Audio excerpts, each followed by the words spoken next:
In popular culture, we are used to seeing medieval life as backward, dirty, and full of violence, with sex portrayed as either brutal and forced, or conversely, as an extremely taboo and forbidden activity. But was it really so? Is it true that the Catholic Church tried to restrain the sexuality of most Christians? Did the inhabitants of medieval Europe have sex before marriage? What did they know about contraception and celibacy? And how did they view prostitution? Today, we're going to talk about sex in the Middle Ages.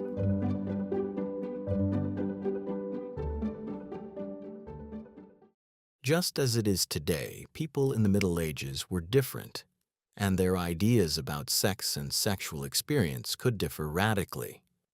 Moreover, the concept of the Middle Ages, in the context of this video, refers to a large Western European region during the period from approximately the 11th to the 15th century. Identifying a single medieval view on this topic is not an easy task. Yet, written sources reveal ideas and norms that were extremely widespread and influential. Many of them were based on two worldview systems that dominated medieval Europe: Roman Catholic Christianity and ancient Galenic medicine. We will begin by looking at how these complex ideas influenced sex and sexuality in the Middle Ages. At the foundation of the Christian teaching on sexuality and lust, medieval theologians placed the story of the fall of Adam and Eve, which they interpreted as follows. Adam and Eve embodied the perfect human nature that God had originally intended. They were immortal and did not experience suffering or lust. Eve most likely did not menstruate. Adam did not have nocturnal emissions. They did not feel shame about their naked genitals, and if they had engaged in sex, it would have been solely for reproduction, after which healthy offspring would always have been born. Nevertheless, the first humans did not manage to experience sexual union, since they were expelled from the Garden of Eden faster than God commanded them to perform the sexual act. In fact, after Adam and Eve tasted the forbidden fruit and committed the fall, sex was irreversibly changed. In the New World for humans, a simple physiological function turned into something destructive and uncontrollable. People began to feel ashamed of their genitals, which were not subject to reason, and since sex was impossible without lust, they passed original sin on to their children conceived through sex. St. Augustine, widely read in the Middle Ages, wrote that all sex is sinful since it overturned the proper hierarchy of mind and body and provoked a complete extinction of mental vigilance. Similar theses are found in most theological texts of the time, from which one might conclude that the medieval church categorically and without exception condemned any form of sexual activity. And of course, the best way to avoid the fires of hell and not to corrupt oneself in the eyes of God was to remain chaste. Virginity placed a woman or a man on the level of angels, or even above them, since remaining pure on earth was harder than in heaven. Still, most medieval people did not choose the path of chastity but took marital vows, which of course were considered inferior to vows of celibacy, but were not an obstacle to salvation. Marriage, as medieval theologians believed, saved the souls of those who could not preserve lifelong virginity and contributed to the birth of Christian children.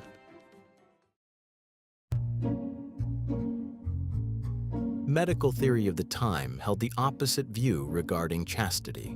Physicians believed that prolonged abstinence from sexual intercourse for men or women was harmful and, in some cases, even deadly. Medieval medicine was based on an extremely complex system of theories, at the core of which was the idea of bodily humors, physiological fluids whose balance determined human health. People replenished humors from outside and expelled excess through various physiological processes. Sex was a form of discharge and therefore beneficial. For men, it was important to ejaculate regularly to avoid stagnation of semen, which could spoil and provoke poisoning of the body. For this reason, sex was also considered beneficial for women. At the time, it was believed that women also released semen during orgasm. In general, it was thought that frequent sex made women stronger and healthier, while men, on the contrary, were gradually weakened by it. Despite general agreement on the importance of sex, most medical texts unfortunately are pretty vague about what specific amount of sex was sufficient. It depended on the individual, their temperament, and physiological characteristics, which changed with age. The older a person was, the less often they were supposed to engage in intercourse. If a person did not choose a life of chastity, at what age was it considered acceptable to marry and have sex? Canon law allowed marriage when a girl was at least 12 years old and a boy at least 14.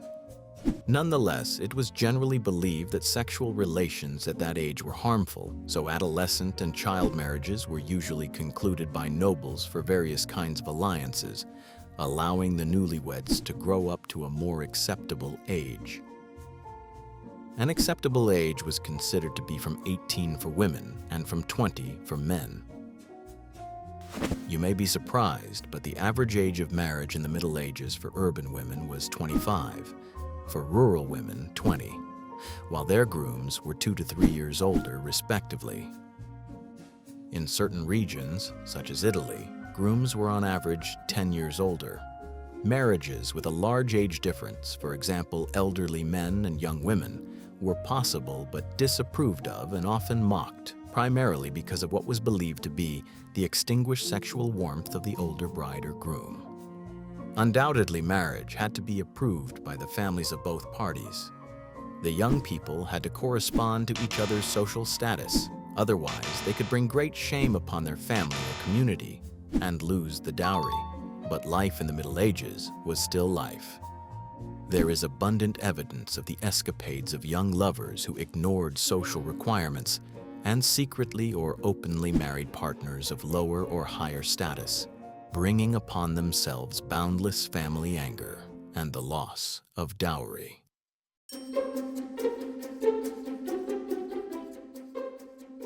The Church's attitude toward premarital sex was simple. It was unacceptable to have sexual relations with a partner before the official consecration of marriage by a priest. But did young couples adhere to this in practice? Numerous documents indicate that not really. This phenomenon was so widespread that, despite the severity of medieval laws, couples caught in the act were usually punished only with small monetary fines. Indicative are also records of the number of illegitimate births and pregnancies before marriage, which suggest that a significant number of couples slept together before the wedding.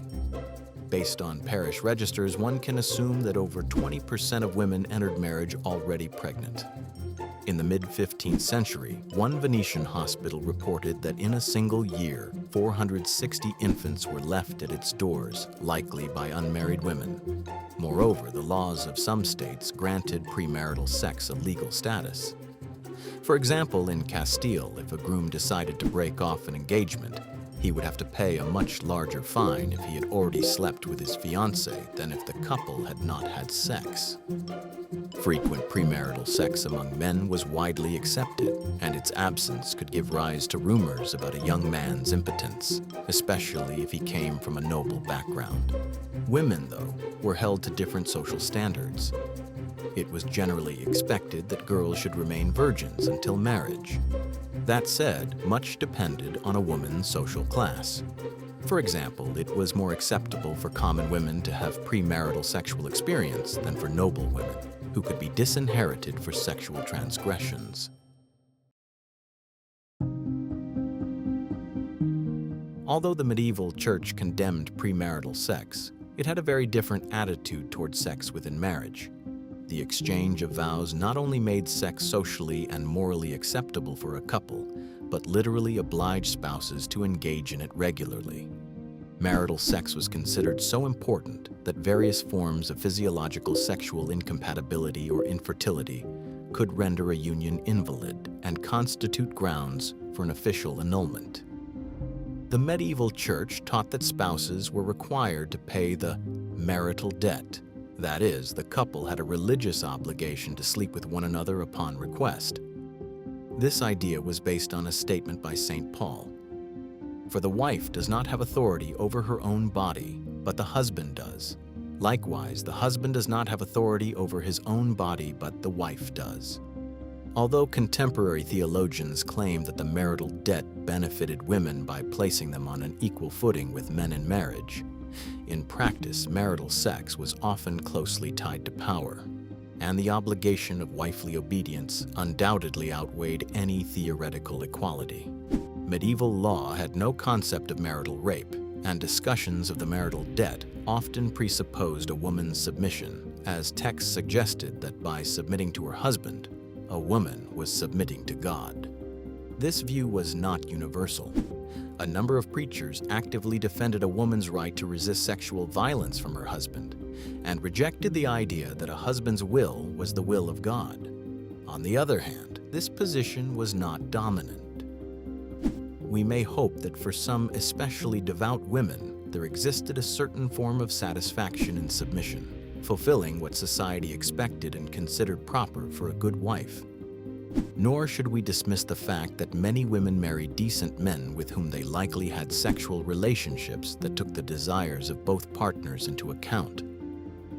Nevertheless, it is difficult to avoid the conclusion that the existence of the marital debt was a burden and a source of suffering for many wives, especially in marriages arranged by their parents. In the Middle Ages, sex was directly linked to procreation, both because of religious ideas about the purpose of marriage and because of the realities of life without modern contraceptives. However, this did not mean that men and women passively accepted their reproductive destinies or that they lacked ideas about how to promote or prevent conception. You may be surprised at how much importance religious and medical authorities attach to sexual pleasure. Theologians considered pleasure important because without it, people would feel aversion to sex and would be unwilling to endure the hardships associated with pregnancy, childbirth, and raising children. For medical scholars, pleasure was central to prevailing theories of conception, and the simultaneous orgasm of both partners was considered crucial for the formation and healthy development of the fetus. As a result, there existed numerous texts offering advice to newlyweds wishing to conceive children, describing in detail kissing, manual stimulation, various applications to the genitals to enhance pleasure, and the sexual act itself. Sex for the purpose of conception was supposed to take place exclusively in the missionary position. Other positions were believed to be harmful to conception and to the subsequent development of the fetus. Although medieval physicians did not fully understand the menstrual cycle, they recognized its importance in reproduction. There were logically sound beliefs that menstruation was cleansing the woman's body and made her more receptive to conception. Intercourse was considered favorable immediately after menstruation or in the middle of the cycle. Alongside advice on treating infertility or erectile problems, considerable attention was paid to methods of avoiding pregnancy. Texts mention various ointments, physical exercises after sex, and all kinds of amulets. But the oldest and probably most effective method of contraception at the time was the good old coitus interruptus, withdrawal. That medieval people were aware of many sexual positions besides the missionary one is known primarily from theological treatises that condemned all these positions, labeled them sinful, and even created hierarchies in which certain positions were more sinful than others. Masturbation was also widely condemned by the Church, even though both alternative positions and self-pleasure were private matters, rarely recorded in writing and clearly ignored in practice. Some practices that are relatively common today are mentioned very rarely in medieval sources, so rarely that we can confidently assume they were uncommon, oral sex in particular. On the other hand, there were practices more popular than today, such as interfemoral thigh sex, which was clearly used by heterosexual couples as a method of contraception.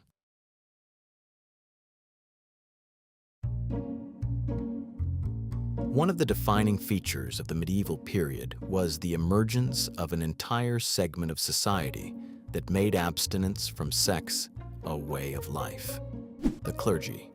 The ideal of spiritual celibacy dates back to the earliest days of Christianity, but until the 11th century, most parish priests married and had families. In the mid-11th century, the papacy initiated a reform that forbade clergy from sex and marriage in order to separate them from the laity. and prevent church property from being inherited. It was also believed that sexual intercourse defiled a priest, making him unfit to perform the Mass. Nonetheless, not all priests supported the papal position and predicted that it would lead to even more sinful, unofficial sexual affairs among clerics. That is precisely what happened. Despite strict prohibitions, many priests secretly had wives, mistresses, or visited prostitutes, and in some regions, clerics even defended their unofficial relationships with violence. In the 11th century, the Archbishop of Rouen was forced to flee a synod where clerics pelted him with stones for attempting to take away their lovers. Over time, the clergy did come to terms with the idea of celibacy, but hundreds of sexual scandals continued to occur, already in the Middle Ages branding an entire social class with the stigma of debauchery and sodomy. One need only recall the stories from the Decameron by Giovanni Boccaccio, which describe various anecdotes about lustful priests and nuns. The greatest irony is that the largest number of texts condemning sex, various forms of sodomy, and portraying women as seductresses intent only on corrupting honest men were written precisely by churchmen who zealously observed celibacy. Prostitution in medieval Europe, despite strict canonical laws and notions of the sinfulness of sex, was widespread and evoked mixed feelings, from condemnation to recognition of its necessity. The Church regarded prostitution as a lesser evil. If necessary, it was better for men to sleep with sex workers than with respectable women, or, God forbid, with other men, which was considered one of the most extreme forms of sodomy. This was especially relevant for soldiers and various travelers who might go months or years without seeing their wives, something that, as we remember, could be extremely harmful to their health. The struggle between city councils and brothels was long and fierce. Prostitutes were branded, expelled from cities, and fined, but it ended in the absolute victory of brothels, which, by the 14th century, had become an integral part of urban life. Despite the general condemnation of the sinful profession, prostitutes were often treated with sympathy, both by the church and by municipal authorities. Shelters for destitute girls, while city governments or wealthy benefactors helped women leave the profession by arranging marriages or providing money for a new life. Our knowledge of medieval sexual life comes primarily from written sources that focus on problems which can make the picture appear somewhat bleak. Ordinary things, such as happy married couples or successfully celibate priests who had no prejudices about the private lives of others, tended not to make their way into historical records. Nevertheless, there are occasional references showing that lovers of that era differed little from today and sometimes sought unusual new experiences, such as erotic underwear or the shaving of intimate areas by both partners. The historical sources used for this video are only the small visible tip of a vast iceberg, beneath which most medieval couples concealed their sexual habits behind a veil of privacy.